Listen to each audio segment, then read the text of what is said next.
మాధవయ్య అయ్యగారు వంట వాళ్ళకి ఫోన్ చేసి చెప్పావు కదా ఏమేమి వెరైటీలు చెప్పామో ఒకసారి గుర్తు చేయి. ఏంటి? అలాగే అయ్యా. ధర్మ, బావా మాయకి ఏ చీరలు నచ్చుతాయో అవి ఎంత ఖరీదైనా పర్వాలేదు, తనకి తృప్తిగా ఉండాలి.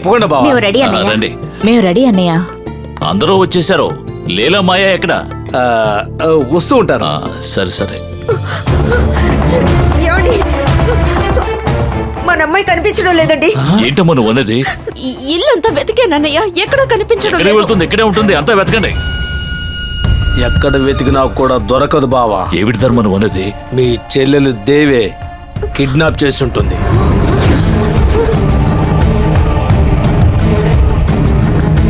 మాయ ఎక్కడుందో మీ చెల్లెలకు మాత్రమే తెలుసు. ఏమిటి తమాషా చేస్తున్నారా? ఈ ఇంట్లో ఏ అమ్మాయి కనిపించకుండా పోయినా అందుకు నేనే బాజురాలా? నేను చెప్పాను కదన్నయ్య, ఇందుకే నేను ఊరికి వెళ్ళిపోతానన్నాను. నువ్వే పెళ్లి పనులు చూసుకోమన్నావు. ఈయన కూతురు కనిపించకుండా పోయినందుకు నేనే కారణం అంటూ నింద నా మీద వేస్తున్నాడు. చూడండి, నిన్న రాత్రి పెళ్లి జరగదు అని చెప్పారా లేదా? మీ అబ్బాయి నా కూతుర్ని తప్పుడు ఉద్దేశంతో చూశాడు. వాడిని దండించడం మాని మీరు వాడికి సపోర్ట్ చేశారు. ఆ కోపంతోనే ఈ పెళ్లి జరగదని నేను చెప్పాను. నిన్ను నా తోడబుట్టిందని అనుకుని బతిమలాడుతున్నాను. తన్ను వదిలిపెట్టు, ఎక్కడుందో చెప్పు. లీలా, నాకు అసలు ఏమీ తెలియదని చెప్తున్నాను కదా. ఆయన మాటలు విని నువ్వు కూడా అడుగుతావేంటి? ఎందుకు అడగరు? అనుమానం వచ్చేలాగా ప్రవర్తిస్తే వాళ్ళు అడగకుండా ఊరుకుంటారా ఏంటి? అనుమానం వచ్చేలా నేనేం ప్రవర్తించాను? ఈ విధంగానే నీ కూతురు వెళ్ళిపోయినప్పుడు నన్నే నువ్వు అనుమానించావు. చివరికి నీ కూతురు ప్రేమించిన వాడి కోసం లేచిపోయింది. అదే విధంగా ఈయన కూతురు కూడా ఎవరితోనో లేచిపోయి ఉంటుంది. నోటికి ఏదొస్తుంది మాట్లాడుకో, తెలిస్తేనే మాట్లాడు. అన్నయ్య, నువ్వు కూడా నన్ను అనుమానిస్తున్నావా? ఈయన కూతురు కనిపించకుండా పోయినందుకు నాకు ఎటువంటి సంబంధం లేదు. మిమ్మల్ని నమ్మించడం కోసం నేను ఏ ప్రమాణమైనా చేయడానికి సిద్ధమే.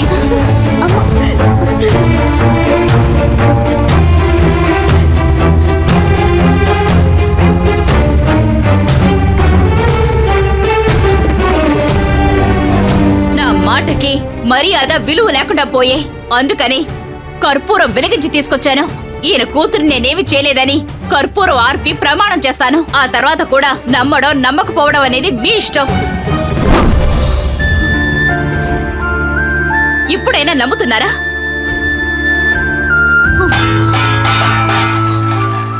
అన్నయ్య, నిన్న కూడా ఈయన ఎమ్మెల్యే సీటు గురించి మాట్లాడారు. అది నచ్చిన వాళ్ళు ఎవరైనా ఈ పని చేసి ఉండొచ్చు కదా. ఏమిటి ధర్మ, తను చెప్పింది కరెక్టేగా. నా చొక్కయ్య పట్టుకున్నావు కాదు, నేనెవరో చూపిస్తాను. ఈ పెళ్లి ఎలా జరుగుతుందో చూస్తాను. రండి వెళదాం. పాండురంగా వాడే చేసుంటాడు.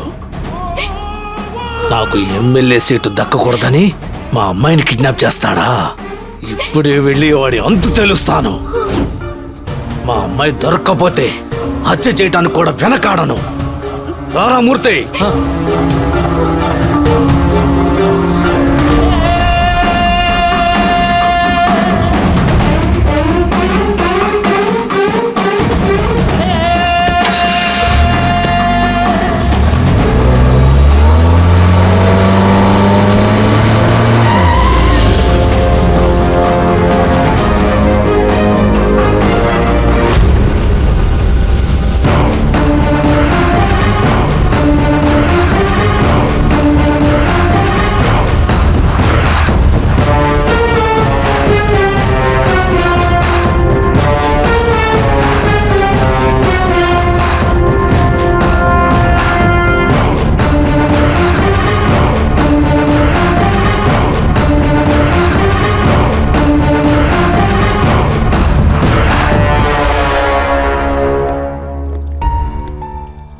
నన్ను క్షమించు ధర్మరాజు.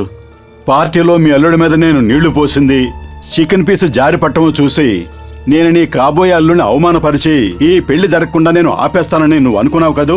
కోపంలో నేను ఏదో నోరు జారాను. అందుకే నీకు క్షమాపణ చెప్పి వెళదామని ఇలా వచ్చాను. ఏం చెప్పబోతున్నావు? నిన్న పెళ్లి జరగదని సవాల్ చేసేళ్ళావు కదా. ఈ రోజు మా అమ్మాయిని కిడ్నాప్ చేశావు. మాట్లాడటానికి ఇంకేముంది?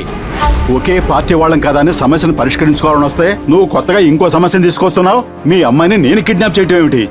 రాజకీయాల్లో పండిపోయిన వాణ్ణి నేను. నువ్వు నాతోనే రాజకీయం చేస్తావా?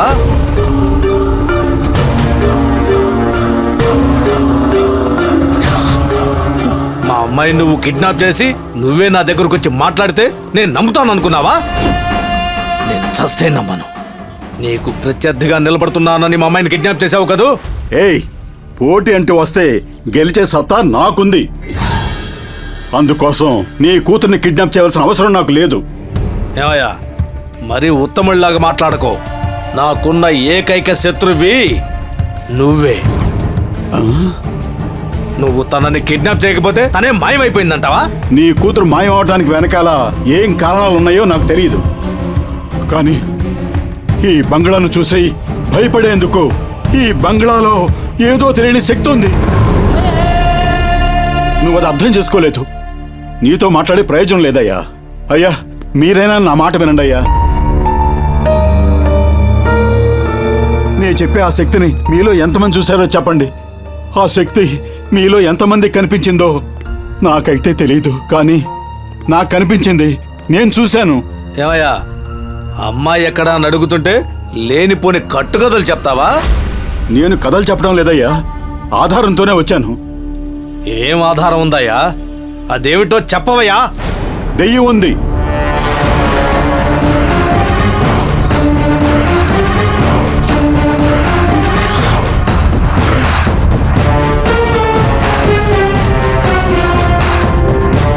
ఈ బంగ్లాలో ఖచ్చితంగా దెయ్యం ఉంది. ఏంటయ్యా, పిచ్చి పట్టిందా? మీరు నమ్మటం లేదు కదూ? ఇతన్ని ఫోటో తెస్తాను, మీరే చూడండి.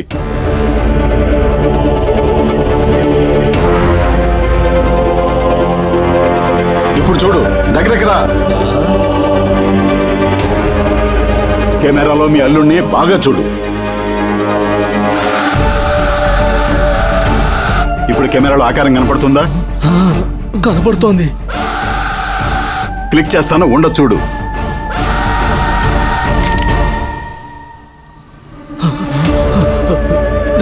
దయ్యం ఉంది. మళ్ళా ఆకారం కనపడుతుందా? కనపడుతోంది. మళ్ళీ క్లిక్ చేస్తాను, ఉందా అని చూడు.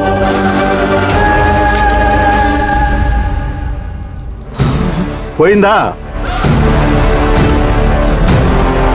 ఇప్పటికైనా నమ్ముతావా? నా మాట నమ్మండి, ఈ బంగ్లాలో దెయ్యం ఉంది.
బావా, అన్నా, బావకు ఒకసారి ఫోన్ ఇవ్వు.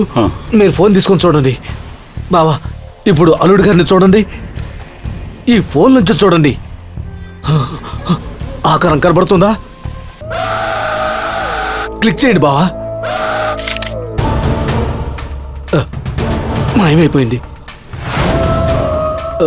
బావా, ఇంకోసారి చూడండి బావా. బావా, ఆకారం కనిపిస్తుంది చూడండి.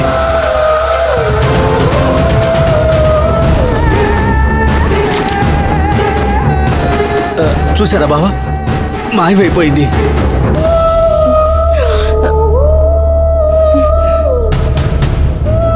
మావయ్య, దయ్యం ఉంది మావయ్య. నేను మా నాన్నకి చాలాసార్లు చెప్పాను మావయ్య, కానీ ఆయన నమ్మలేదు మావయ్య.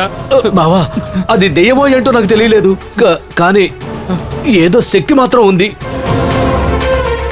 ఇంతవరకు దేవుడని మోసం చేసింది చాలదా? ఇప్పుడు దెయ్యమా? నేనే చెప్తున్నాను, ఈ ఇంట్లో దెయ్యం ఉంది. అది ఎలాంటి దెయ్యం అంటే చాలా మంచి దెయ్యం. ఈ ఇంట్లో ఉన్న వాళ్ళందరూ సంతోషంగా క్షేమంగా ఉండాలని కోరుకుంటుందే తప్ప ఇక్కడ ఎవరికి కీడు చేయదు, హాని తలపెట్టదు. చూడండమ్మా, కంటికి కనిపించినంత వరకు అందరూ ఎగతాళిగానే మాట్లాడతారు. దెయ్యాల గురించి నాకు కొంచెం తెలుసు. నేను అనుభవంతో చెప్తున్నాను, ఈ బంగ్లాలో ఏదో శక్తి ఖచ్చితంగా ఉంది. అది ఉన్నంత వరకు ఏ శుభకార్యం జరగదు. అయ్యా, తమరు ఈ ఊరికి పెద్ద మనిషి. తమరి మీద నాకెంతో గౌరవం మర్యాదలు ఉన్నాయి.